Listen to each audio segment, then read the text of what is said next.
कुठे बैठक होणार आहे, कोण कोण सहभागी होणार आहे आणि या बैठकीचा अजेंडा काय आहे? एक मिनिट सर, मला सभेने येते, मला ना थोडं डिस्टर्बन्स होतं.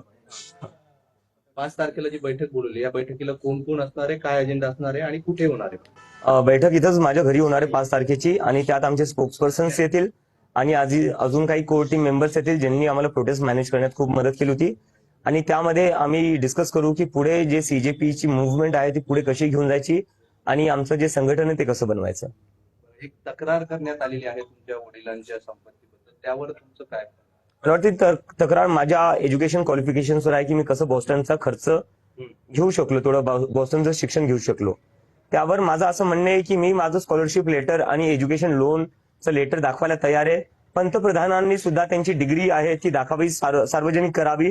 त्यांनी त्यांची डिग्री सार्वजनिक केली तर मी लगेच माझं स्कॉलरशिप लेटर आणि एज्युकेशन लेटर माझ्या डिग्री सोबत सार्वजनिक करायला तयार आहे.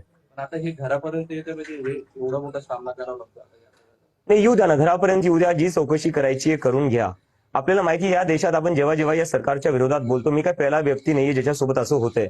जेव्हा जेव्हा ज्याने या सरकारच्या विरोधात आवाज उठवलाय, त्यांना प्रश्न विचारले, हे लोक सगळ्यात पहिली गोष्ट तेच करतात, ईडी सीबीआय पाठवणं सुरू करतात. पाठवून द्या, तुमची ईडी पाठवा, तुमची सीबीआय पाठवा. पण जसं की मी म्हणलं, मी माझं एज्युकेशन लोनचं लेटर दाखवायला तयार आहे, मी माझं स्कॉलरशिपचं लेटर दाखवायला तयार आहे. पंतप्रधान मोदी यांनी सुद्धा जर ईडीला पाठवत असाल तर ईडी सोबत तुमची डिग्री पाठवा. तुम्ही तुमची डिग्री सार्वजनिक करा, मी माझी डिग्री सार्वजनिक करतो. झारखंडच्या विद्यार्थ्यांनी तुमच्याशी संपर्क साधलाय, त्यांच्याकडे देखील पेपर फुटलाय, तुमची काय भूमिका असणार? आता पुढचं मिशन झारखंड असेल. झारखंडच्या विद्यार्थ्यांसोबत जे आंदोलन करताय त्यांच्याशी माझं काल रात्री बोलणं झालेलं आहे आणि मी त्यांना सांगितलं आहे की कॉक्रोच जनता पार्टी पूर्णपणे त्यांच्या सोबत आहे आणि त्यांनी जोपर्यंत त्यांच्या मागण्या पूर्ण होत नाही तोपर्यंत अजिबात मागे सरकू नाही. आणि जी काही मदत लागेल ती कॉक्रोच जनता पार्टी त्यांना द्यायला तयार आहे आणि त्यांच्या जे काही डिमांड्स आहेत त्यांचं आम्ही पूर्णपणे समर्थन करतो.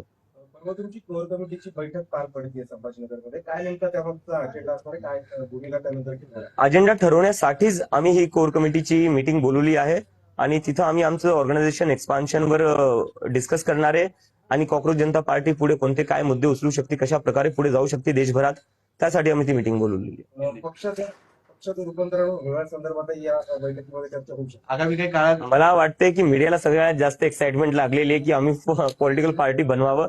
यावरूनच मला कळतं की जेवढ्याही पॉलिटिकल पार्टीवर आहेत तिथं कुठे ना कुठे तुम्ही सगळे डिसअपॉइंटेड आहेत त्यांच्यासोबत.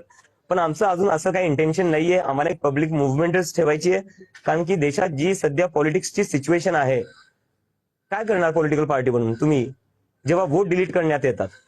लोकांचा पूर्ण भरोसा उठत चाललाय पॉलिटिक्सवरनं, कारण की लोक सकाळी मत कोणाला टाकतात आणि संध्याकाळी सरकार दुसरंच कोणाची बनती. लोक सकाळी आमदार खासदार कोणाला निवडतात, संध्याकाळी तो आमदार खासदार दुसऱ्याच पक्षात असतो.